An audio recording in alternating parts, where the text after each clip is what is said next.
In this video, I'm going to teach you how to connect OTG to mobile Samsung A50. It's a very easy process, so make sure to follow along. In this video, I'm going to give you easy-to-follow instructions on how to properly set up and use any OTG devices that you want on your Samsung A50. To start, if your specific device can simply be plugged into the charging port of your Samsung A50, all that you have to do is plug it in directly. As long as you have a compatible OTG device or cable, it is going to be detected and you will be able to use that device and access its files and so on.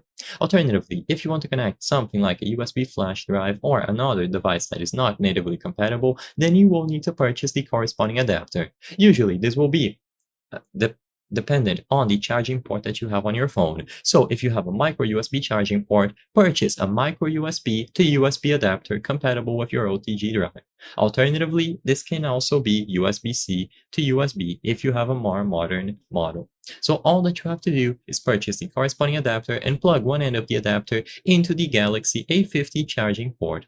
Next, connect the USB end of the adapter to your specific OTG drive or device, so something like a USB flash drive, an external storage device, or an SD card reader, whatever you have and is compatible. Once this is connected, you will be able to go into the My Files app on your Galaxy A50, and in there, you will be able to see your OTG drive. You will now be able to tap on the option to see the USB storage and access all of the files, manage its contents, and so on. You will be able to tap and hold to copy them over to your phone's storage, and you can manage everything inside of the My Files application.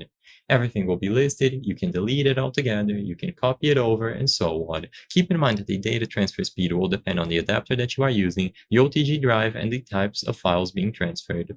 I hope I was able to help you on how to connect OTG to Samsung Mobile A50. If this video helped you, please be sure to leave a like and subscribe for more very easy tips. Thank you for watching.